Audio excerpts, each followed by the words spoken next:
Hey everybody, and welcome to another Good Vibes Gaming discussion. I'm your host, Ash Paulson, and I'm joined today by two of our awesome previous guests on today's News Tonight, ShadowRockZX and OneOneTwo, to discuss our thoughts on Inti Creates' recent magnum opus, Blaster Master 03. Guys, how's it going? Going great. You could say it's a blast of a time. Nice.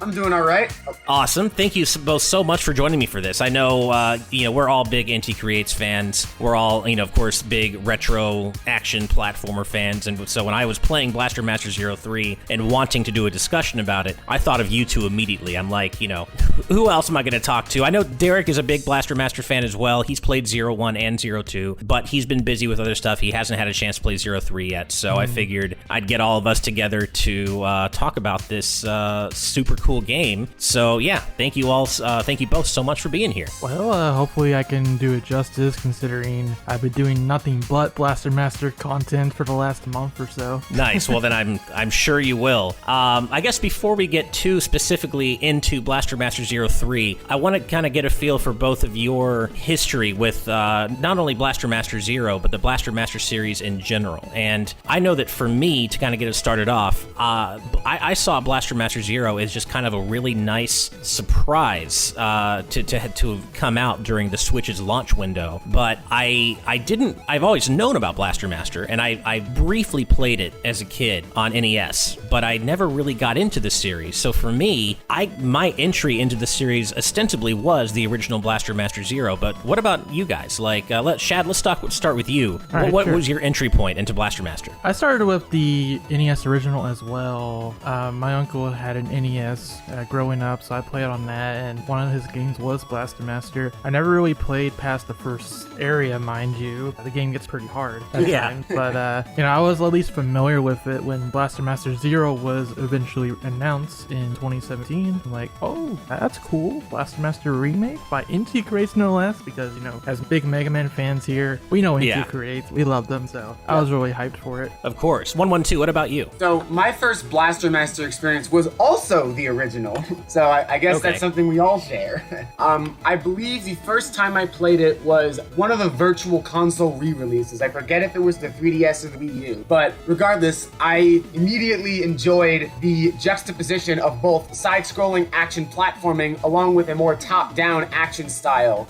The mix of genres was very unique because most games that try multiple genres like this don't work, and this game worked exceptionally well, and Inti Creates, Sunsoft had a clear mastery of what made both of these genres so successful in the first place. After that, I got into Blaster Master 0 after not thinking about the franchise for a while, honestly. I only played the NES original besides that, and I might have tried the WiiWare one. I think it was Overdrive. And and when it launched on Switch, someone gifted it to me, and I was like, oh, okay, I wonder how this remake is going to go down. And it was immediately one of my favorite Switch launch titles because of just how incredibly not only faithful to the original, but also mixing in new elements to create a more cohesive experience. And that was it was really, really well done on a lot of different levels. You mean to Inti create a whole new experience? Yes, exactly. It's funny. I knew so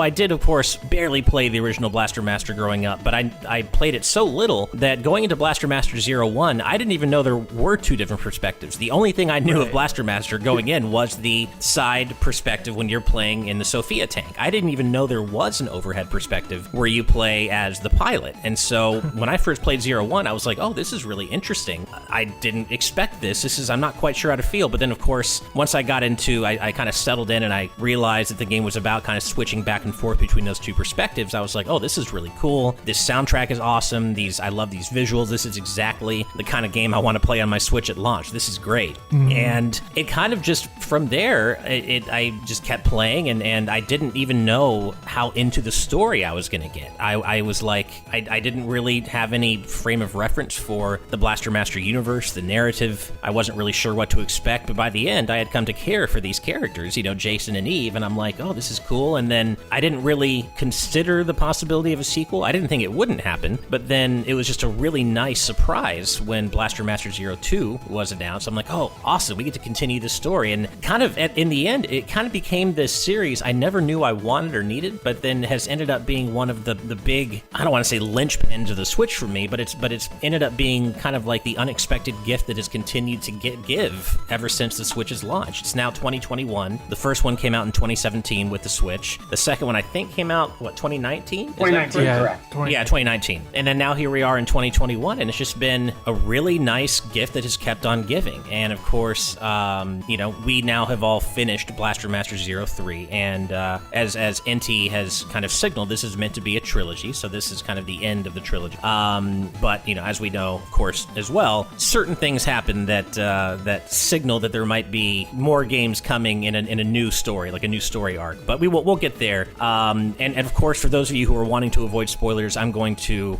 clearly mark where we start talking about spoilers, both here in the discussion and in the description. So if you haven't finished it yet, or you haven't played it yet, and you want to avoid spoilers, you can do that. But don't worry, you're not going to run into any unexpected spoilers. So with that said, the focus, of course, is Blaster Master Zero 3. That just came out, and I just finished it a few days ago, and I know that both of you finished it probably a couple of weeks ago at this point, right? I finished it I got a review copy, so I finished it like a few days before launch, yeah. Nice, yeah, I got a review copy as well, but unfortunately, just with how busy I am with work and everything, it just took me quite a while to get through. And OneOneTwo, you also finished it quite a while ago, right? That is correct. I believe I finished the game 2 or 3 days after it launched or something along those lines. I basically just played straight through to the end and had an amazing time with it. I guess you could say, you said this is the gift that keeps on giving, but I guess you could say Blaster Master Zero is also a Sunsoft reboot. Right, and it's interesting how really that's kind of come about. Yeah. And so then how are you both feeling, I guess, about from gameplay standpoint and I guess an aesthetic standpoint compared to the first two games? How do you feel about Blaster Master Zero 3? Has it lived up to the others for you, or? I'll say from the aesthetic standpoint, they really knocked it out of the park. You can definitely tell from, I'll use that as an example, the one you always see in the trailer, the G Sophia SB in the hangar, getting up to starting to roll out, and you can definitely tell there's an increase in production value with the animation there, and it's quite lovely. And I always say Inti Creates is the best in the business when it comes to pixel artwork, and this game is no exception. 100%. Yeah, I love the cutscenes. The cutscene art is so good. Just those old 8-bit cutscenes are so charming to me, and I love that they are recreated, so well here in this game and throughout the series. Of course, as soon as you boot up the game, you get the opening cutscene, which catches you up on what's been happening since Blaster Master Zero 1 and Zero 2. And throughout the game, there are, of course, other cutscenes, and you can call on, in fact, the rival character, Leibniz, joins Jason throughout most of the game, which was kind of a fun twist. I didn't expect that. He actually joins you through most of the game, and you can, of course, call on the pilot or call on your co-pilot anytime you want for tips. And Leibniz, being the asshole he is, just always has something to say. He's not supportive like Eve is, of course. Eve, of course, adores Jason. Leibniz, not so much. Not so much. Mm-hmm. Leibniz is, from a narrative standpoint, and also, I guess, to an extent, a gameplay standpoint, my single favorite thing about the presentation. Leibniz is such a jerk, and every single thing that he says is utterly hilarious. My favorite line from the game, and actually from the entire Blaster Master series, comes from him, and it was something along the lines of, "I will use a single finger and use it to point and laugh at you." I was about to bring that up. That is such a great line. Leibniz is basically just Vile from Mega Man X at this point. He's Vile Mark IV. He is. Essentially. Yeah, that's exactly what he is. And I mean, I guess without the cocktail, he's not drinking cocktails like Vile does in that one. Yeah. Or maybe he does off screen, and we don't know. Maybe he's always just, just keeping it going. But so one thing I noticed about Zero 3 was that it kind of continues on from the game design sensibilities of Zero 2, where in the sense that it's a bit more Metroid Fusion-like, in the sense that it's more linear, right? You're venturing through areas that are smaller in scope and more linear, as opposed opposed to the first Blaster Master Zero game, whose areas were pretty large, and it was kind of easy to get lost in them. There was a lot of backtracking you had to do. Yeah. And I think that has its own appeal, but I have to say, I really enjoyed the switch from that to a more linear approach. And there's still side areas to explore, but I appreciated the more focused approach that Zero 2 took. And it seems like Zero 3 kind of lands in a nice middle ground. I would say, like, Zero 3 doesn't feel like it's quite as linear and focused as Zero 2, but it still lands more on that side than the other. Would you guys agree with that? Well, let's not Completely forget, agree, yes. there's also fast traveling to take into account, Yes. which significantly Right. cuts the backtracking. That really helps. That was my single least favorite part of the original Blaster Master Zero, which is that you had to do an enormous amount of backtracking. It was required to even beat the game. And it Right. was cool to revisit previous areas with new techniques, but especially considering you have to revisit those areas sometimes multiple times in order to get all the items or upgrades, Well- it did become a bit of a chore. Well, sometimes in my play, when I've been playing through BMZ1 lately, there's only been like 2 mandatory backtracks, and that's mostly for story purposes to get to the next main area. But you can, for the most part, get every single item on your first run through of them in BZ1. Now, BMZ3, they do the whole backtracking thing, especially when you get towards the end of the game. But That's for sure. with Yeah. fast traveling, it's not even an issue though. Right. And especially toward the end, there's quite a bit of backtracking you have to do, some boss refights, which is very Mega Man-esque, of course. Yep. How did you feel about the selection of weapons this time for G Sophia compared to the previous games? Did you enjoy the armaments that Jason gets this time around, or how are you feeling about that? Yes and no. I like a lot of well, I guess I should take a step back and mention that now you have the main gauge and the sub gauge for main and Right. special weapon, which helps immensely because in BMZ2, I would never use the main cannon mod because it would use up your SP as well. But since it's separated now, it allowed me to experiment more with the main cannon, different ones, and they're pretty good. I have no troubles with them. The sub weapons are pretty good too. They even tweak some of the existing ones like the warhead missiles to be more accurate. The only one I didn't care for was the one you get towards the end of the game where you create block. That one was a little weird. I would agree that the block creation sub-weapon, which if I recall correctly is the, I just had the name off the top of my head and I can't remember what it was now.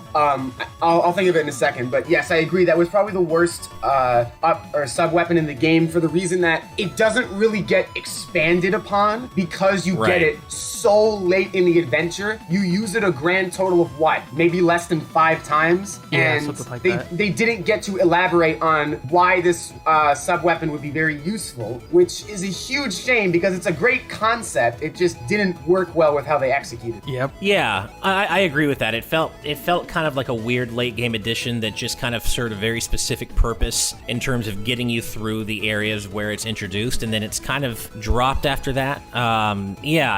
I felt that was kind of a disappointing final weapon to get for Sophia in this game, and I haven't been replaying Blaster Master Zero 1 lately like you have, Shadow, but I feel like I know for sure that when I played Blaster Master Zero 2 and I really enjoyed the game, I still remember thinking, I think I preferred the weapon lineup in 1 more, and I still feel that way here. I still think that my favorite lineup of weapons for Sophia is still in the first game. Oh, by the way, the weapon was called the Phantom Solid. That's what it was. That's right, the Phantom Solid, yeah. I would agree that the first game's weapons probably were the most interesting to use, but by the same token, they were also some of the most broken weapons, especially for the guns. Sure. Because, ShadowRock, I know you made a few videos recently about Blaster Master Zero series in terms of a retrospective, and I completely agree with your point that the wave gun is so insanely overpowered in the first game that sometimes,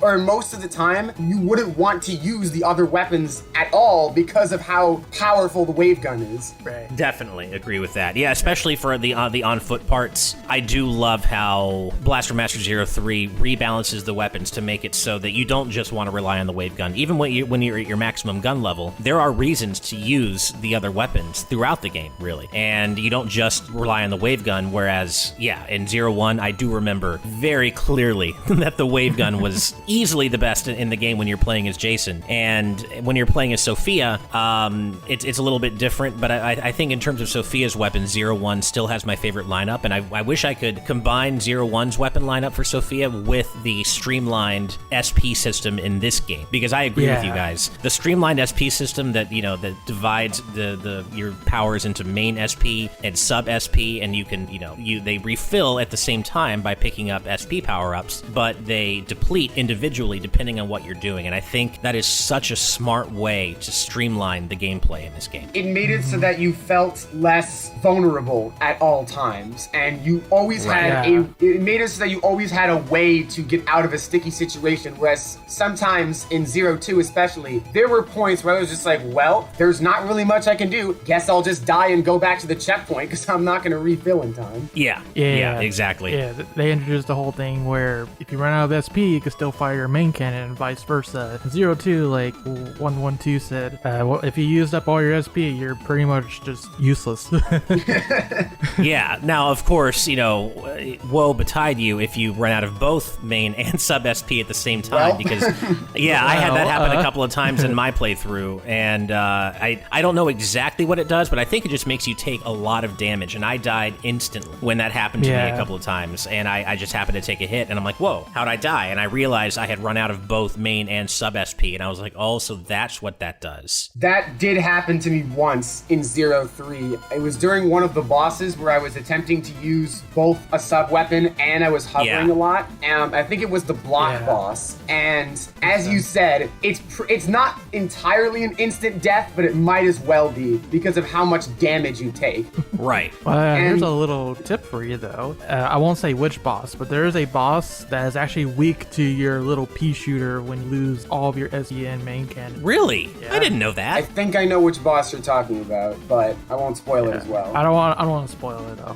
Fair enough. Yeah, we won't spoil it. I did not know that, and I don't know who you're talking about, so I'll have to ask you, or maybe during the spoiler part of the discussion, I'll ask you then. I'll mention it during the spoiler part. And okay, cool. Speaking of the bosses, I would like to ask both of you, I suppose, did you two find the bosses much harder in this game than the previous two? I feel like overall the difficulty for 0-3 was ramped up pretty considerably. I agree with that. I don't know. I guess I did and didn't. It wasn't until later in the game where and you both know what I'm talking about, and this will be part of our spoiler discussion too, that I really felt like I hit a difficulty wall that felt, holy crap, like I really have to sit down and learn I know this exactly pattern. what you're talking about. Yep. Yeah, but before that, there was probably maybe one or two bosses where I was like, oh, this is pretty tough, but nothing that really stonewalled me until the end game and that boss I'm talking about. But I will say that in general, it probably felt to me like the Sophia bosses were not really that much harder or meaningfully different than the previous games, but the on-foot bosses, when you're playing as Jason, I definitely felt like those were harder in 0-3. Yeah. Absolutely. The difficulty went way up for the on-foot bosses, whereas I felt like the Sophia bosses, not too hard until, again, later in the game.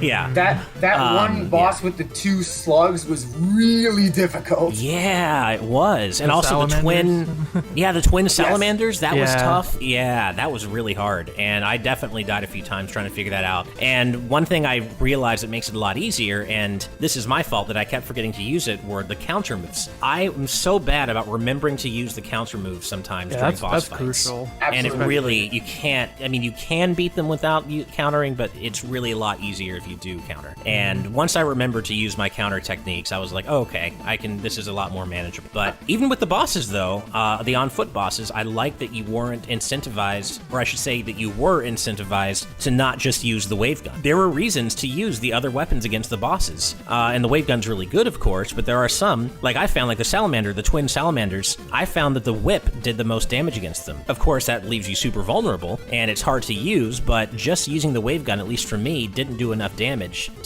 for it to make sense to be the weapon I primarily relied on. Thank goodness they upgraded the whip, because it was not great in 0-2. No, it has wasn't. a combo now in 0-3, so that's great. Right. I guess on the subject of bosses, I will say that I can't quite put my finger on it, but there's like kind of I felt that the bosses just in general, again, until the end game, were not as memorable as I'm used to the bosses in not only these games in general, but Inti Creates games, period, being. I just felt like there were more refights than I'm used to, and it just felt like the boss fights weren't quite as memorable, I guess, in 03 compared to the first two games. Is that just me, or am I onto something here? I see where you're coming from, because, yeah, there is quite a few callbacks to earlier games in the series, like the Salamanders, Dig Roller coming back as an optional boss. Right. Yeah. And I just felt like maybe there weren't enough bosses specific to 03. I love callbacks, of course, and I love that, 03 is the culmination of the trilogy, and it's cool to be, surprised by returning bosses like, I don't want to spoil anything, but yeah, there are quite a few returning bosses, but I feel like maybe the game leans a little bit too heavily on returning bosses versus original bosses for 03. I would agree with that, yeah. Yeah. And even the also, original ones are like, a lot of them are from the Sophia Force, which is kind of like not really, well, they are your enemy, but also Kane is helping you out, obviously. We'll get to that. Anyways, my point is, a lot of those Sophia Force bosses feel they don't have like a personality or anything going on, because, well, they're just robots created to stop the mutant. Right, they're not being mutants themselves, right. Yeah. So, yeah, I guess I just felt like the bosses were maybe, they're still fun, but I felt like I was a little bit let down compared to the previous two games, where I guess the boss variety and originality are concerned. But they're still, of course, really fun fights. I was going to say something else about the bosses, but I can't remember. But I guess that actually does remind me of something else I wanted to talk about. You guys just mentioned the Sophia Force, and I'm really of two minds on this. The Sophia Force is weird, because you have, in 03 specifically, you do have to fight the Sophia Force, and they are primarily, other than the boss fights, they're primarily confined to the Sophia Force dungeons that you play through as Jason. Yep. And a lot of the optional upgrades, though, are stashed away in these Sophia Force bases, which I felt to be a little bit deflating. Like, it definitely cuts down on exploration. There are still optional upgrades to find through just exploring, but the vast majority of Sophia's upgrades and your life upgrades are found in these Sophia Force dungeons, and you don't have to look for them. They're literally in these treasure rooms that come after the main battle areas that you can completely skip because of the VRV system, where you phase into this alternate dimension, into super dimensional space, and you can just skip them all, and it's much easier. And not to mention, it's recommended to skip them. Yes, for exactly. We'll get to. I was about to say, there's a reason you're encouraged to do that. And we'll get into the spoiler Yeah. section. So I just kind of felt like I didn't really love that. I have to say, if there was a low point of the game from 03 specifically for me, it is just the way the Sophia Force dungeons were handled. I mean, I guess it's good in one sense that you can skip fighting the Sophia Force enemies on foot, because they're really obnoxious and they're really hard to deal with. They're not really that fun to fight, so I'm glad you can skip them. But on the other hand, I would just kind of have preferred to be able to just explore and find upgrades that way, like in the previous tubes. And that's kind of like, after having finished it, and I really did like the game a lot, but that's what I keep coming back to in terms of what I didn't, is those SF dungeons. And how did you guys feel about them? Well, it doesn't help that those SF dungeons reuse the same gimmick all the time. Yep. Right. Like, you just activate these different crystals with your different weapon. You move on, and you try to run away from the Sophia Force enemies, because you don't want to deal with them. They're very tank. They annihilate your health. Yeah. They have an insane amount of counterattacks, which is just aggravating to deal with. Yep. Right. Yeah. So I'm trying to figure out what purpose they really serve in the game. I just don't feel like they really add much to it. And really, if anything, they take away from what you used to do in the previous two games, where you were incentivized to explore, to look for all the upgrades, all the optional upgrades. Whereas I would say a good, 80% of all the upgrades in this game are probably in the SF dungeons? Almost all of them. And actually, on that note, I also feel like that's another criticism I have of the game, and it is the map. Now, granted, the map is much better than games such as Mega Man ZX, where I didn't even know where I was going in Mega Man ZX half the time. It's kind of like Metroid map in a way. Exactly. But the fact that now there are two sides to every level, with the regular level and the alternate dimension level VRV system, the layers can get somewhat annoying, where you're trying to figure out where exactly the upgrade is and how you're supposed to progress. I don't know if either of you had the same issue, but I feel like the map should have been structured a little bit differently in that respect. I had an additional problem on top of that. I mean, I don't mind Me too. the dark world, light world thing going on, but what I really didn't like about the map is that you have the energy guards now, which is now a disposable item rather than being a permanent upgrade. So once you use it up, it's gone. When it's gone, it respawns on the map, So you and get it shows confused. up. You get confused because it shows up as this almost the same icon as the mandatory upgrade. I think like the only difference is some of them will blink and other ones will just stay solid. But even still, it's really confusing just looking over the map and like, okay, which of these is an energy guard and which of these is something to actually grab? Exactly. I was going to mention that, and that feels to me more like just a potential oversight that could maybe hopefully be patched, in a future update, because I do think that that could easily be solved by just making the consumable items a different color on the map. Just make it have two different item icons. Yeah, just change the icon. To make it even more obvious that you already collected this item for a disposable. Exactly. use. Yeah, and that was my main issue with the map. Otherwise, I was pretty much fine with the map, even with the the two-dimension, two-world system. I was mostly okay with it. But yeah, in terms of tracking down all the items in each area, that was my issue, where the consumables looked exactly the same as the permanent upgrades. And so hopefully that's something that can be, tweaked in a future update. I'm sure this game will get DLC, a couple of patches like the other games have as well. So hopefully that's something that can be addressed. But I guess going from there. Oh, go ahead. I was gonna mention one more thing about the map. Yeah. I'm actually gonna praise it because I think it handled it better, the whole light world, dark world thing, better than Metroid Prime 2 did, where you have separate 3D maps for everything, and it gets hella BMZ3. It actually just tells you outlines the path for the alternate dimension world. So you can, if you pay enough attention to it, you can still decipher where to go. You just gotta really pay attention. I would agree with that. Right. Yeah, totally agree. And I guess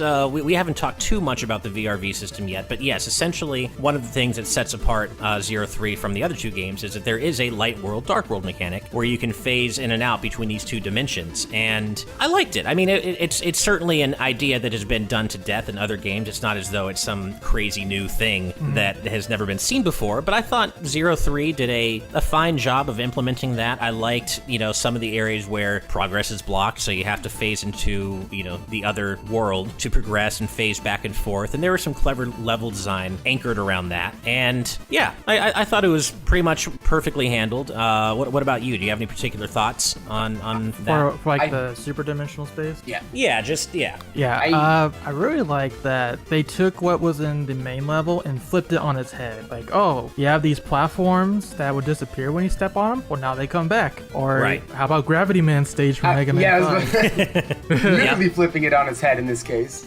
Yeah. Or I remember another one that was awesome was the platforms that let you jump higher now made all the enemies jump instead. Yeah. That was a really cool concept. Right. Yeah, that was really cool. I agree. So yeah, I like it. It's nothing we haven't seen before, but I think, Blaster Master 03 handled that two-world design quite well. And it was a fun way to kind of set things apart from the first two games. Is it something I'd want to see come back? Maybe not necessarily, but I think it was done well. Really, my only issue with the implementation, again, was in the on-person or on-foot parts. Agreed. Where you're just, skipping the SF bases. It just felt kind of pointless. And not to mention, they're randomized rather than they being, are like handcrafted levels, so you end up seeing the same rooms a lot. Yeah, so I feel like that was a real misstep, unfortunately, and I don't know why they decided to go with random generation as opposed to handcrafted rooms. Well, all the rooms are handcrafted, but then they're of course just randomized. Yeah, I don't know why they did that. I would also agree that the randomized dungeon was a slight problem, especially because for the same reason as you said, I feel like they didn't craft enough of the randomly generated dungeons in that respect. Yeah. You do start to see the same layouts pretty early on before the end of the game, and it did start to get a little repetitive. And to that point,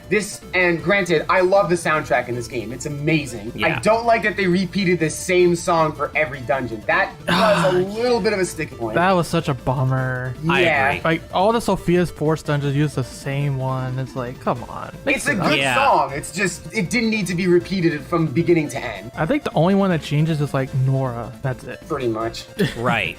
And yeah, then that was definitely disappointing because in previous Blaster Master Zero games, the on foot, the dungeon music does change throughout the game. Yep. And that doesn't happen quite as much here. And yeah, so not only is the music the same for all the Sophia Force dungeons, the dungeons themselves all feel pretty much the same too, because you're just phasing into superdimensional space, which is randomly generated, and you're just going from checkpoint to checkpoint, getting the items, and then leaving. And just there's nothing really to set them apart. It just kind of felt like busy work. And not only that, there was a weird thing toward the end of the game where the game doesn't tell you this, and I don't know why they decided to do this, but there's one item that is required to progress to the end of the game that is hidden in a Sophia Force dungeon that you can't get by skipping the dungeons by going through, super dimensional space. You actually have to go to like the second to last checkpoint and then play through the dungeon as normal to get that final item. And I don't know why they did that. There's no messaging whatsoever to let you know that you need to do that. Oh, you talking about the acceleration blast? Yeah. Okay. Yeah. Actually, there is a tell.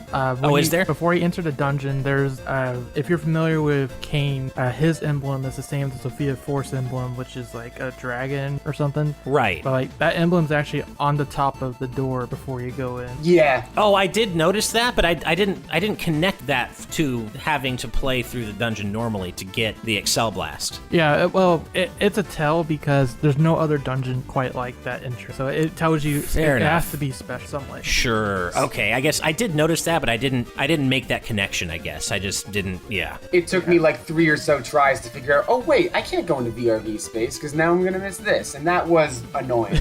And Yeah. speaking of the Accel Blast, I just find it funny that with each successive Blaster Master Zero game, the Accel Blast gets more and more crazy. First it's a giant laser, then it's like a spirit ball, now it's not even a screen nuke, it takes out like you can see the planet from space and there's like a giant explosion. That is crazy. Right. And then right. it becomes more mindless to use as it goes on. BMZ 1, you gotta pray you don't get hit while you charge it. BMZ 2, you can speed it up so it's easier to use and you don't lose the charge. But in BMZ 3, you just sit there and wait.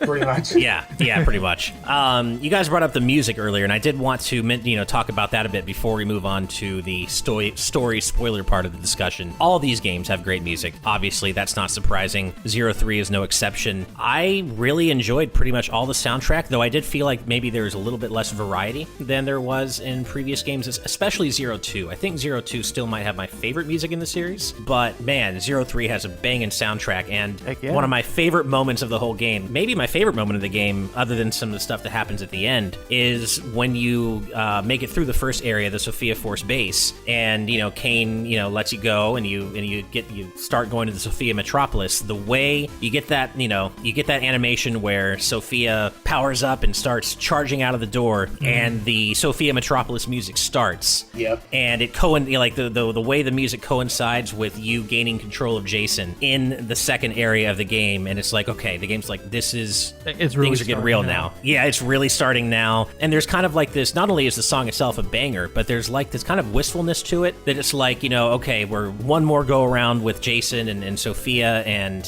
you don't really know where Eve is, and things are a little bit messed up. They were so full of hope at the end of 02. Things were going so well, and then everything fell apart, and he doesn't even know where Eve is, and it's like, okay, one more adventure. Let's try to figure things out. What's going on? But there was like a sense of sadness to that theme that I really liked, and I thought it was really like a sense of hope. Also, exactly. Sadness and hope. Exactly. And I thought that was so well handled, and it's definitely my favorite song in the game. The entire soundtrack is just masterfully created. Inti Creates have just mastered this type of music, and every game they release, I always look forward to the songs that coincide with the action taking place on screen for that reason. Absolutely. Me too. And it's looking like I had to look it up because I saw the credits several days ago and I didn't write it down. But of course, Ippo Yamada is a mainstay in Inti Creates soundtracks. But it looks like Ippo Yamada, maybe Hideaki Sano, Aoi Tanaka, and Kotaro Yamada did the music, I think. But I mean, Ippo Yamada I've seen as in the credits of many Inti Creates games, and you can totally tell that the style is very similar to previous games while still kind of having its own compositions. And I can't say enough good about the music. not only in this game, but across the entire series. Absolutely. Yeah, I'll say like actually I'll back up. It actually is funny you mentioned the Sophia Surface theme, because I did an interview with Matt Papa from Inti. He's like the main PR guy, localization director on the series, and a bunch of other Inti games. But he told me that his favorite theme was also Sophia Surf. He told me the same thing in a DM. Yeah. We were DMing back and forth about the game, and because I have a feeling Matt will end up listening to this discussion at one point or another. Dude, I love you. We all love you. You are one of my favorite people in the industry. He's also been on TNT. He was also one of our previous guests. That's right. Can't wait to have him back. But dude, we all love you. Thank you for this game. Thank you for this series. Yes, I agree with you, Matt. That is also my favorite song in the game as well. Matt does such a great job with Inti Creates in general, and I can't wait to see the other work he does. I will say my favorite song was actually the final boss song. Obviously, no spoilers at the moment, but that song was awesome for the things that it did. That's good too. Definitely agree. Go ahead. I was gonna say the main theme for Beamsy 3 may be my favorite rendition of the main theme so far, just because it adds that much more with the second half. It's like keeps the medley going. I agree. I love when songs build on themselves, like when you hear different versions of the same song across the entire series, and how like 02's title theme built on 01's, and how 03 further builds on 02's. It's really cool. That does seem to be a running theme with Blaster Master 03 in general, is building upon what the previous two games have established and adding more elements that mesh together with the previously established gameplay parts. Well, that's just one of the things I love about Inti Creates, because they listen to that feedback. Oh, Wave Beam's too powerful? Let's nerf it in Beamsy 2. Oh, exactly. Jason dies from falling 5 inches? Let's give him a hover. I love that. As you said, weakest knees in gaming. Right. And I guess on that note, that's kind of a good segue, because another thing I think Inti Creates does really well, and better than most people or most other devs I can think of in the industry, is endings. Actually ending something. And I'm not even talking just about Blaster Master, but Mega Man Zero. You know, like prior to this, we got the Mega Man Zero series from them, and I think Mega Man Zero has one of the best, most definitive, well-told endings. And not just ending, the whole story is really well told. But, you know, in games and movies and TV shows, you don't often find examples of good. I mean, maybe you do, but I guess I feel like I don't often come across examples where something is just willing to end. They keep wanting to have sequel bait. They want to keep making that money, keep it going forever. And I love sequels. You know, I want to keep playing. I wish there could be a Blaster Master 04, because I want to keep playing these games. But at the same time, I feel like the importance of a good ending is often overlooked, especially in gaming, in favor of sequels. And just like they did in Mega Man Zero, where 04 has a definitive ending, there cannot ever be a Mega Man 05, and I think that's a good thing. Same thing with this. Blaster Master 03 was marketed as the ultimate, or the pinnacle in mutant blasting action, but also the end of the story. It is the end of the Jason saga, to be specific. Right. Yeah, the end of the Jason saga. Yeah, and is the end of the trilogy. And so I guess that probably serves as a good segue into the spoiler part of this discussion. So if you are trying to avoid spoilers, this is probably the time to duck out. There are going to be timestamps in the description to let you know when you can safely come back, but I'm going to give you 5 seconds to duck out now, then we're going to start talking about spoilers and ending stuff. So 5, 4, 3, 2, 1. Okay, spoiler time. So, you guys, I could not have been happier with the way everything culminated and with the way everything came full circle and sets up not only another potential story arc, but does so in an incredibly clever way in terms of existing Blaster Master lore with Jason and Eve's kids and who they actually are. What a smart way to take existing Blaster Master lore, have Inti add their own stuff into it, but have it all connect. It's so smart. If they do actually make a Blaster Master Blasting Again sequel or remake with Roddy and Elfie, that is going to be one of the coolest things that Inti Creates has ever done. Yeah, like, I've been waiting for that to happen for so long, ever since the end of BMZ2. Keep in mind, I didn't know all that much about the other games before BMZ2, because, you know, me neither. Roddy and Elfie was also in BMZ. Apparently, they're not the same people. They're like they just named their kids after them. At least that's how I took it. Yeah, that's how I took it. But after I saw that, I looked it up. I was like, oh, there's Blastin again, and they're the children of Jason and Eve, and they kind of take their job, you know, make Sophia J7 after them, which we have Sophia J1 in BMZ3, the prototype. I love that. That entire final area in area question mark was pitch perfect. fighting all of the other MA pilots in a row, Gunbei, Stein, and Kana, and then the final boss, where you can play as the final boss, was one of the coolest end games I have ever experienced in a video game, period. It was totally agree. Yeah. so cool. You know, when you think about it. Oh, and Leibniz. I almost forgot Leibniz. Yeah, when you think about it, we didn't get the boss fights for the other MA pilots besides Leibniz and BMZ too, so this is just them coming back like, hey, did you forget about us? Right. Oh, man. And I was thinking at first, because, you know, when you go back to Stronga or Stranga, however you say it, I was like, oh, that makes sense. If they were going to bring back any of the MA pilots from 02, it's going to be Kana, because she was obviously the most, she was the fan favorite. She was obviously, and by the way, I love her dialogue too. Her dialogue is hilarious. And when you do go back to Stronga, Leibniz says some shit as he always does, or as she always does. I guess we can say that now. Yep. And Kana just says, "This guy kind of sucks," and it's such a Kana thing to say. She just completely dismisses all of her bullshit, and she's like, "This guy kind of sucks."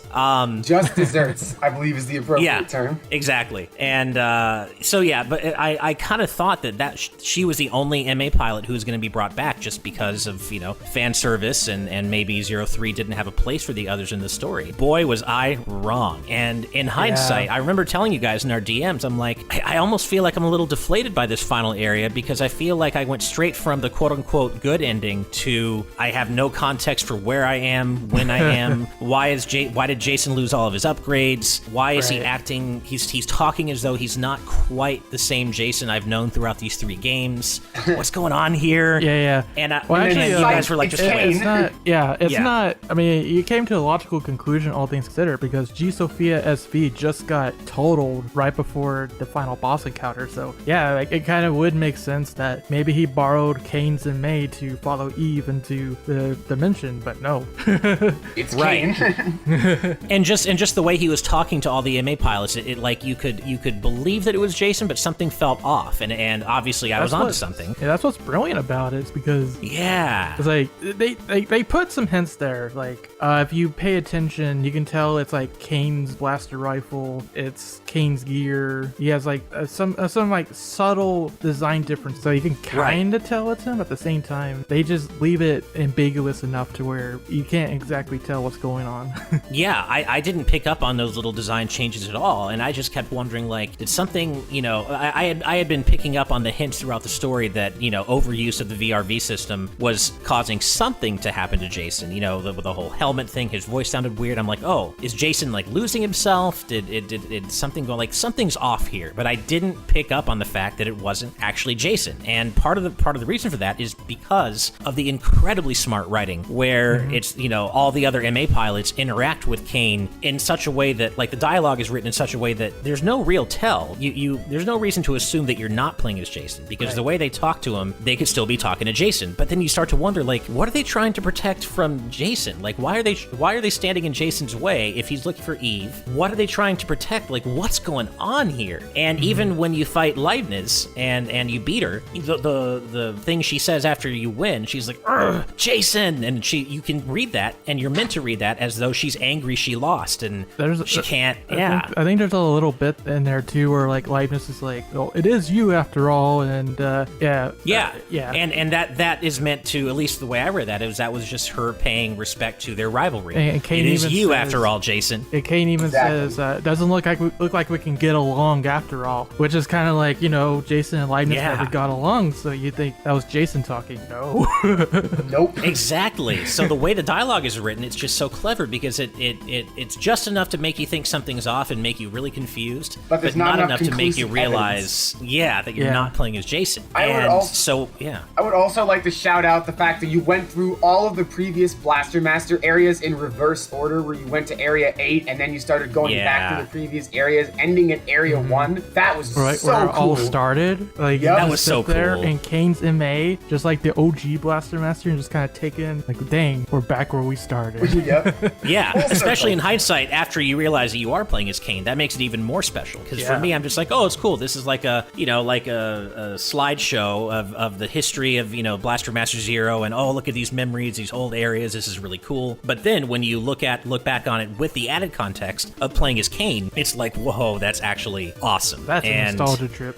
Indeed. Exactly. And I don't know what the in-universe explanation for that is. I don't, Well, it seems like they're obvious. It seems like we actually went back to Earth. Like that's what I was The thinking. whole super dimensional space in the final area is all taking place around Earth. Okay, that's what I thought. That's what I thought too. Okay. That would make sense, That makes sense especially then. because remember at the end of Area 1, you're traveling up, and that's towards the surface. So therefore, you climbing out of Area 1 back where the game, or the first cutscene of Blaster Master Zero started would make logical sense. Oh, that's a good point. I hadn't Yeah. thought about that. That's awesome. That's so good. Yeah, I like- love that. I love that environmental storytelling. Like, when you go from the ending to the final area, there's like a little, they do like a callback to the inter-area little sequence from BMZ1, and you even see Earth right there in the center. Yep. So that tells you right there, you're on Earth. Right. And God, I love that. That's so cool. Speaking of the returning bosses, Jesus Christ, Leibniz was one of the hardest bosses in the entire game. Oh, for me, Leibniz was easily the hardest boss in the entire game. Like Rising Yep. Garuda,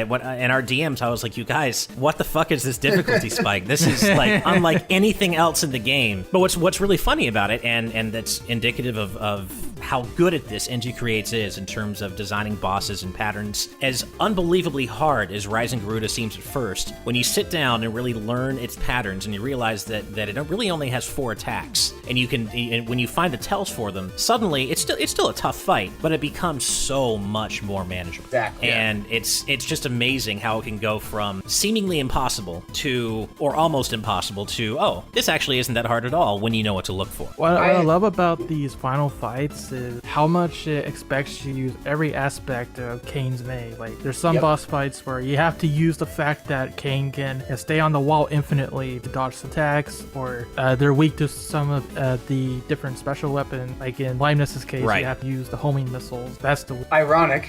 yeah. Yeah, and you have to use the I can't remember the lightning. I can't remember what it's Thunderbreaker? called. Thunderbreaker, You have to use that to get, if you want power ups, if you in that fight, you have to use the Thunderbreaker on the mines that, or on the lightning mines that Rising Garuda leaves on the floor, and it's a really incredibly well designed fight. And what's, I guess, the other side of this is of course the first time you ever see Leibniz's face. Right. She finally takes off her helmet. Yep. And we've been talking a lot about this in our DMs because and I'm so sorry, Matt, because like I said, I'm sure you're listening. I completely did miss the point of that reveal. I did not realize I was being Samused until you guys told me, oh, you were Samused. I thought that Leibniz, I thought Leibniz genuinely was just a really beautiful Inuyasha looking anime guy. I was like, okay, yeah, just a guy with a white long hair, really pretty features. Well, in your defense, I don't think you're the only one that came to that conclusion. No, I had the same Right. problem. You did, okay. I think Well, I was the yeah. only one out of the 3 of us that caught on to the thing right away. Okay. Well, and of course, it doesn't help that the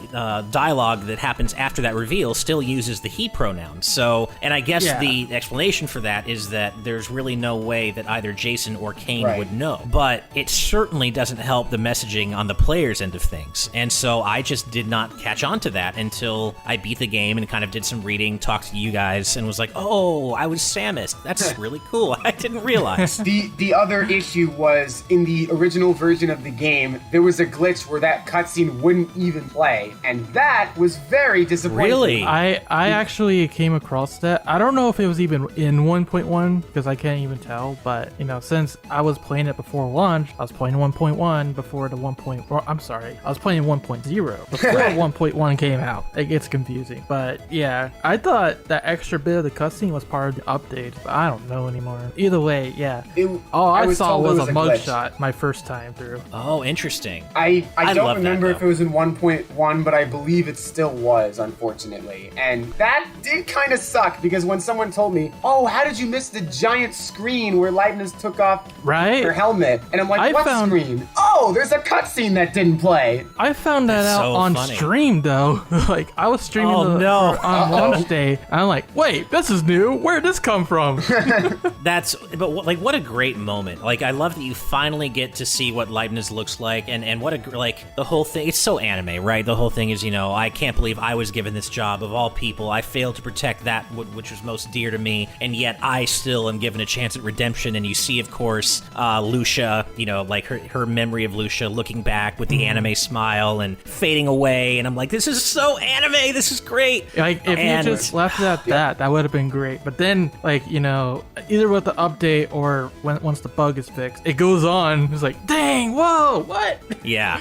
And you see, like, her tears, and I'm like, oh, this is so good. And I gotta say, as much as I love the music for when you fight Leibniz in that fight, I kind of wish it had stayed the music, her reveal music. Like, when she, the big truth bomb comes out about her, a really epic version of Leibniz's theme plays. And I wish that had just kept playing through the fight, because I thought that was even more epic than the actual boss fight music. I don't know, I heard a lot of people love the boss fight. Yeah, I loved it too. Really good. Yeah, I love that. I mean, I guess it's like choosing a favorite kid, right? I mean, there's no wrong choice here. Sure. But I just really like that. You don't hear it very long. You only hear it during that big truth bomb, and then you don't ever hear it again. And it was such an epic theme. I agree, it's really good. Like, a lot of the cutscene music at the end of the game is just top notch. It hits the right chord. Totally. Definitely. Nice. I like what you said there. Yeah. There is something I would like to go back to, which is that you said that Leibniz is the hardest fight in the game. I actually disagree. Personally, I think the hardest fight in the game is, like I said, at the end of the game, when you get to the final boss, you can either play as Jason to defy Cain, or you can play as Cain to defy Jason. Now, if you play as Jason, the fight is, this is just speaking for myself, I found the fight to be incredibly easy almost. Same. Not only because of the fact that you have all of your special weapons, but you even have a Muse's Kiss style move that revives you if you die. But oh, I didn't know that. Oh, interesting. I didn't die in that fight. Yeah. In the Japanese version, they even have like a name call out for that. And for some reason, they removed it from the English version. But okay. Yeah, it's supposed to be a Gunvolt reference, as far as I know. Oh, cool. Okay. I guess my description of Muse's Kiss was very accurate. Yeah. Nice. But should you choose to fight Cain as Jason, should you choose to fight Jason as Cain, good luck. Jason is extremely hard, not only for the fact that, again, he has all of his moves, but he uses them in ways that make it exceptionally difficult to dodge them all. And remember, you're not that strong because you're playing as Cain and Sophia the Third. So, oof, it is a very hard battle. And the worst part is that no matter which way you go, the ending is the same. So it almost feels pointless to play as Cain because the fight is so difficult. Right. And that's the only part of the ending I didn't like. I didn't like that it doesn't really matter. I love that you can choose who to play as, and that's a great twist. But in the end, the twist doesn't really matter because the game acts like Jason loses no matter who you play as, which itself is a problem because the game right before that made it very clear that Jason is much stronger and that his tank is much stronger than Kane's at this point. I mean, he's a super dimensional being at this point. There's no way you can theorize that Jason would actually have a hard time taking down Cain at this point, and yet the game acts as though Jason loses no matter what, even though Jason is much harder to fight as Cain than the other way around, and that just fell a little flat for me. All you get out of it is an achievement.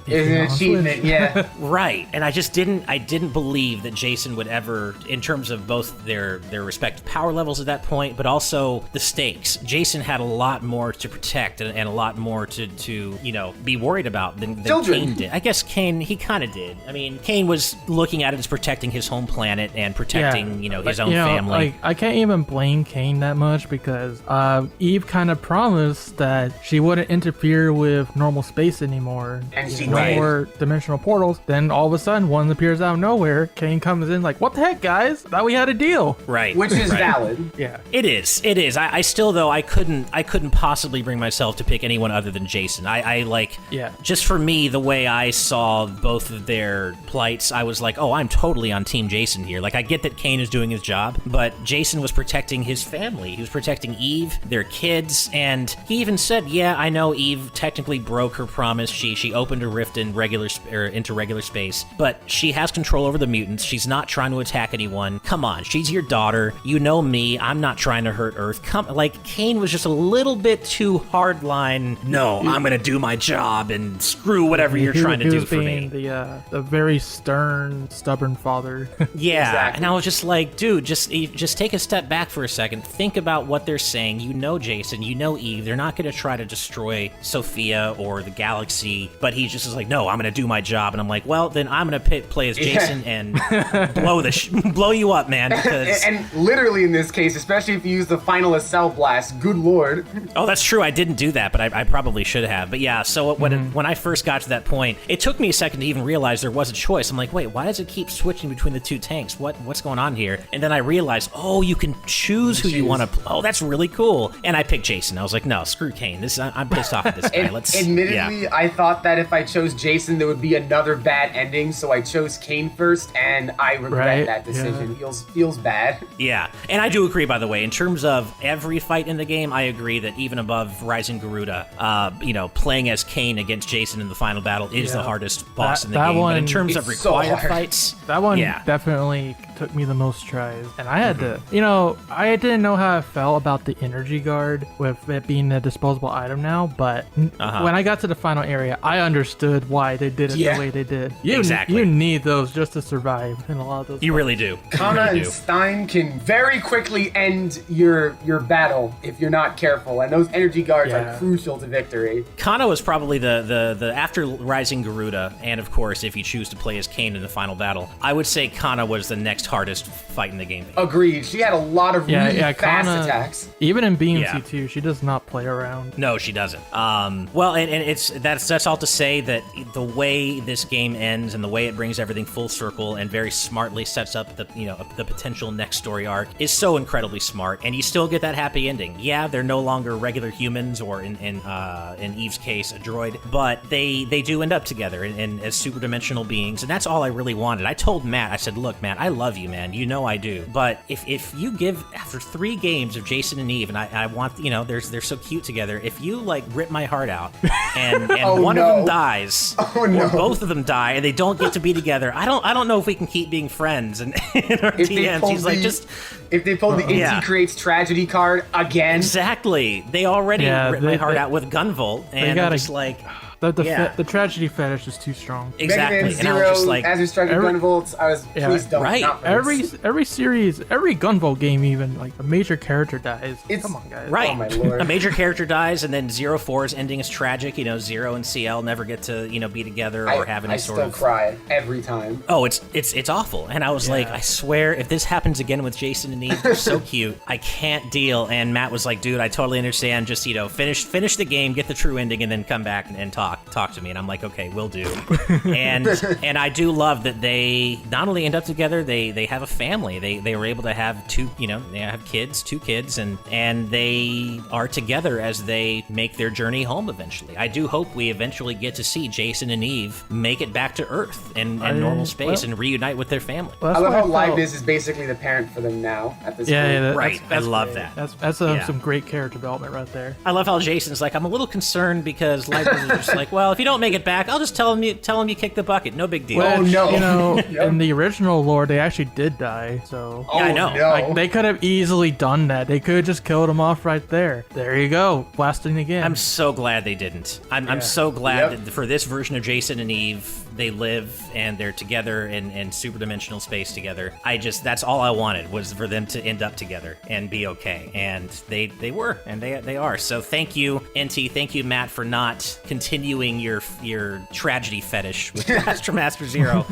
Even though it is in its own way a little bit sad too, because they just want to be with their family, and that is sad in its own way. I told Matt myself that I felt mixed about it, because as nice as the ending is, they can't go back to normal space anymore. They can't be with their kids. They can't have a normal life. It sucked in that respect. Yeah, and so it goes a little bit both ways. It is both a happy ending and a sad, wistful ending. And you hope that with the way the last scene plays out, you hope that they are gonna. They said they're bound and determined to find a way to get back to Earth and reunite with their family. Is that actually possible? It might not be, but it leaves you with a sense of hope that maybe they'll find a way. Exactly. And I can't imagine being a super dimensional being is there's not much to do, unfortunately. Yeah. Yeah, over there. Exactly, right? So yeah, just in general, what a great 4-year journey this has been across all 3 of these games. And again, Inti Creates coming in and proving that they are so good at writing endings and good endings, conclusive endings. Yeah, they could lay out the tragedies a bit, but they Yes. do write really shocking, but also really good endings. This entire game, if I could describe it in one word, would be conclusion. And there's very few other games, as you said, that weren't that moniker. And from both a gameplay perspective, with all of the abilities that you have, the level design building off of everything that the first 2 games did, and revising and redoing some of the systems in order to make them flow better. And of course, the story, with Jason and Eve having both a sad and a very happy ending. I mean, they did get to have kids, and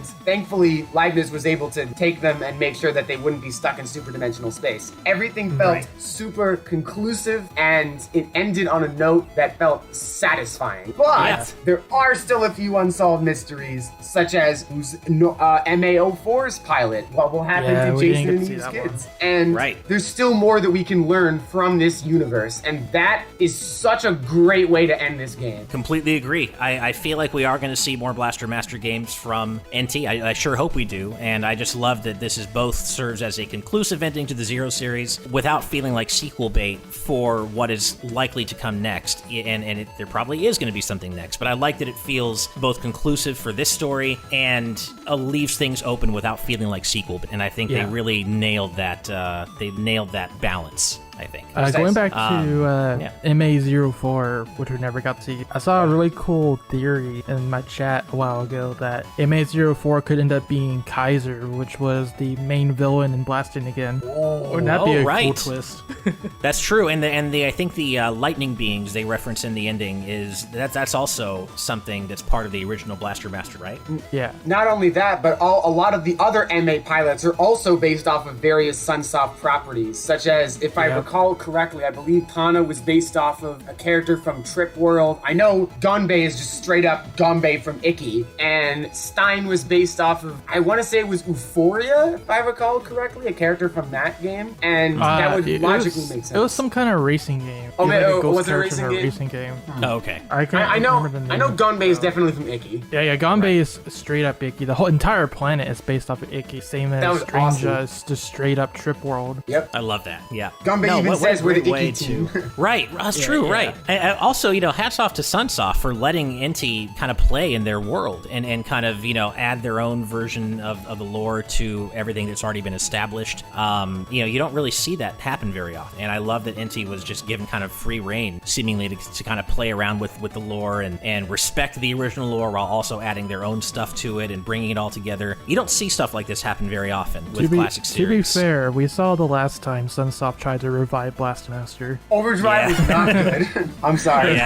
Yeah. So we'll see where things go from here. But we have been talking about this for over an hour now, and I know Shad, at least you have a stream to get to pretty soon, man. Yeah. Well, no, I still got an hour. So. Oh, you do? Oh, okay, good. What was there anything else either of you wanted to kind of touch on before we wrap up here? Yeah, I had one thing. Okay. I wanted to touch on like the Leibniz being a female thing because I had this, like we kind of alluded to, I had discussions about Matt about this. From what I understand, the whole point of that reveal was indeed supposed to be that Leibniz is a female. I know like a lot of people out there still think it's a male. Yeah, there is evidence to point towards that. I'm not trying to say you're wrong or anything. You're totally free to draw your own conclusions, but that's just what the conclusion I came to after talking to Matt about it on two occasions, XO. Okay. You could take that as you will. Yeah, I mean, I think it could be a lot less confusing. I think maybe the reveal was not handled as well as it could have been, but I completely agree. I think the evidence is pretty strong that Leibniz is indeed a female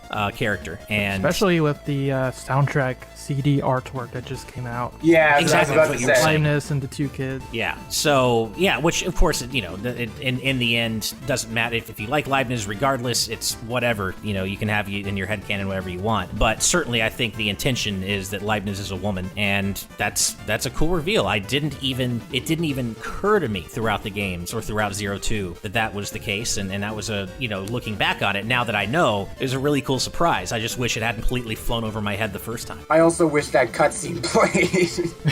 I can't imagine not seeing that cutscene. That sucks to miss out on that. That was unfortunate. That was hard. Well, I guess. Oh, go ahead. I guess to give one final thought about just the Blaster Master Zero series in general. I mentioned at the beginning how expertly it mashed genres together, and I would also like to say Blaster Master Zero, in my opinion, is an expert with the environments that the game takes place in. All three of these games now have had some of my favorite environments in 2D platforming games in general. They feel so varied and interesting. All the planets from Blaster Master Zero 2, all the areas on Planet Sophia and Blaster Master Zero 3, going back to Stranger even, was such a treat. I did not see that coming, and it was so awesome to be able to revisit one of the cooler areas of Blaster Master Zero 2. I just wish the DVDO blocks didn't come back, because those instant death traps are a little annoying. They are, but at least you can finally survive them now with one of the upgrades. That was so hugely satisfying. gratifying. To finally be able to Blaster Master Zero is a master, pun intended, I guess, of having varied environments that feel unique, stand out, and also play extremely well. And may that continue if we get more Blaster Master games. That extends to the soundtrack too. Like I can think of it as like the whole trilogy. BMZ1, it's on Earth, kind of straightforward remake of the original Blaster Master. The BMZ2 gets crazy, got the alien world vibe, especially in the soundtrack and the actual planets you explore. BMZ3 kind of brings it back to the core Blaster Master. You're on Sophia now, where the series started, wrapping things up. Like everything from the environments to the soundtrack to the gameplay, it's like just top notch. It just blows everything that the original series did out of the water. It's so good. Or blasts it out of the water. Yep. Yeah, just blast. I guess you could say. So I guess to wrap up then, do you, obviously I think we all agree that if you're going to play this series, you should play the whole trilogy. They all enhance each other so much. You shouldn't just play one of these games. But if you did have to pick a favorite in the trilogy, what would they be for you? Ooh, this is a tough question because all of them are so well done. Yeah. Ultimately, I would argue 03 is the best game of the trilogy for all of the quality of life improvements that it has from the first two games, bringing the game to such a satisfying conclusion, and ultimately just making the most of this world and truly expanding what these kinds of games can do. That being said, I'm very disappointed if it is true that we're not going to get any EX characters, because man, I would have loved to play this game again as the EX characters. Oh, are we not? I didn't realize that. I'll like Matt said, he even told me in an email when I asked him that there was like no plans. No, wait, no, that's something different. But anyway, yeah, he said there's no plans for an EX character because I'm actually not sure what the reason is, but that's actually why they put out the limited run collector's edition. Because if you get the collector's edition now, you're guaranteed to have all the content because they're not making DLC apparently. And that's too bad. That does feel disappointing because as I love the main game of Blaster Master Zero, obviously, but playing as the EX characters, Gunvolt, Shantae, Shovel Knight, Ekiro, Copen, and Empress was so much fun because it lets you experience all the levels with a new set of skills, especially Copen. Copen was ridiculous and broke 02 in half. Well, that's too bad. I didn't realize, or I hadn't heard yet that there's no DLC plan for 03, so that is a shame, but it's still a great experience. What Matt said to me is there's no plans for now, trademark, copyright registered. For now. Of course. I hope that changes. Hopefully that changes. Another thing that's a bummer is the Japanese voice acting situation, because I've been playing through it with the Japanese voice acting, which, by the way, you can only get it with the Japanese exclusive trilogy edition, and if you want it for BMZ3, you have to get it through the limited run version. It's only physical, no digital. That's how it is right now. That just seems so unnecessarily limiting. I mean, why not? And I remember I asked Matt about this in an email, and he said basically how it is that they specifically made the Japanese voice act to commemorate the trilogy edition. The only reason why it got unlimited run in the first place is because Matt fought for that to make an exception for it. Oh wow, okay. Yeah, it's a shame that most people won't ever even experience that. I certainly didn't. Yeah, I knew of it, people bummed but about that's a it. shame. Yeah, myself included, sadly. Well, maybe down the line they'll release it as DLC, possibly even paid DLC. Like, I don't know, maybe that's possible, but I'm guessing probably. It would be nice for some other paid DLC things. Like, I'll be the first to admit I do not like Destroyer mode in 0-1, but a new version of that would have been nice as like a hard mode. Right. I will say there's some good news though, because in my recent interview when I asked him about it again, he said that Inti Creates did hear people's requests to have the voice acting added back to the digital versions. So, there's nothing to announce, there's no confirmation, but kind of sounds like they might be looking into it. Well, I sure hope so, because I wouldn't mind replaying the game with that voice acting. It would just add to the, the anime-ness of it all. Even more. It adds so much to it, especially like in BMZ3, where I heard a little bit of like Kane's dialogue in the final area, for example, and it's like all muffled and messed up because there's some parts in the story where, their helmet is busted, so their audio isn't quite right. So it really reflects things like that. Oh, that's cool. That's cool. That's Man, really I want to cool hear detail. all this. Yeah, that's neat. Well, I think looking back, probably my favorite individually might be Blaster Master 02. I think 03 comes close, but some of the SF dungeon stuff and kind of like how so many of the upgrades are stashed away in that, you can skip the dungeons anyway. That just kind of brought it down for me just enough for 02, I think, to take the crown for me still. But I do think 3 comes very close, and 1 is still great, but I think 2 and 3 build upon it so much and add so many quality of life features between them that just kind of overshadow in comparison. But 2, I just loved all the different planets. I think it has still my favorite soundtrack overall in the series, and it has still, across all 3 games, my favorite individual moment in the series with 02's true ending and that big anime. Oh, that was amazing. Big anime moment. I love that so much, and that still might be my number 1 favorite moment across the entire series. But again, like, if you have any interest in playing this series, please do not just play 1. Don't just play 3. Don't just play 2. You got to play them all. Like, it is absolutely a trilogy that is, it's best experienced as a set, as one complete story. Seconded. Yeah. Like if you're gonna play BMZ, start from the beginning and go forward, because if you start from a later point in the series, you're gonna get spoiled in the prior game anyway. Because like right when you start the game, the intro cutscene is like, hey, remember this game? Remember all the stuff that happened at the end of that game? Right. That was some cool stuff, wasn't it? Yeah, exactly. Well, cool. Well, is there anything else you guys wanted to touch on before we wrap up here? I think I forgot to mention BMZ3 is my favorite of the trilogy, just because of the quality of life improvements that really makes the gameplay very satisfying to play. Right. Well, I certainly can't argue with that. I mean, their BMZ3 is a great game, and I really can't wait to see what NT does next. Not only with this series specifically, Blaster Master, but in general. We'll see what happens. Azure Striker Gunvolt 3 is right around the corner. Oh, well, that's true. I boy. guess I should say after Gunvolt 3, because we know that's coming next. I guess I'm looking forward to seeing what happens after that. But I'm very excited to see where Gunvolt 3 goes. God, if we're talking about how crazy it gets in Blaster Master, Gunvolt 3 is going to be on a whole nother level. Oh, yeah. Well, we'll have to come back and talk about that, too, once we've all finished that. Yep. Absolutely. Right. Cool. Well, thank you guys again for taking time out of your busy schedules to hang out with me for this discussion and just talk about Blaster Master 03. No problem, man. It's No always problem. a- Talking about 2D platformers is always a treat. Hell yeah. Well, before we head out, we do this on TNT as well. Why don't you let our audience know where they can find both of you on the internet? I'm OneOneTwo. You can find me on Twitter at twitter.com/112_112. You can also find me on Twitch, where I stream a lot of 2D platforming games at twitch.tv/112_112. This time, no underscore. And you can also find me on the R Mega Man Discord and subreddit at discord.gg/Megaman or reddit.com/r/Megaman. And yeah, I'm always down to talk about 2D platforms. I run the ShadowRockZX YouTube channel. I cover all things Mega Man. That's all the series. If you like Battle Networks, you like the X's, I got you covered. I've always been doing lots of Inti Creates content, and that includes Blaster Master 0. And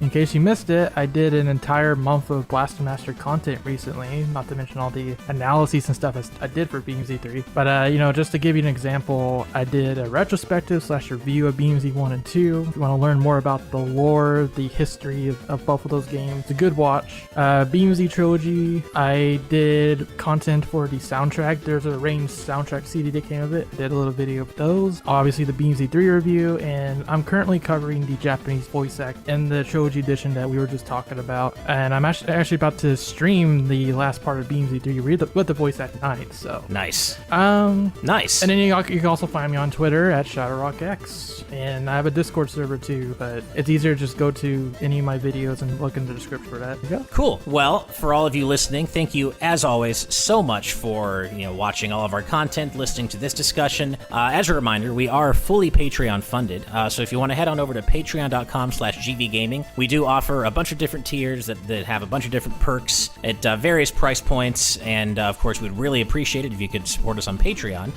And as a matter of fact, one of our perks at the producer tier, which is $10 a month, is that you could vote on our weekly discussions, vote on the topics we discuss every week. We do a mix of voted discussions and discussions like this, where it's just something I wanted to do, so I did it. But most of our discussions are voted on by our patrons, and we talk about the topics they all vote on. So head on over to patreon.com/gvgaming if that sounds interesting to you. But even if you just like and subscribe to us here on YouTube, it means the world to us.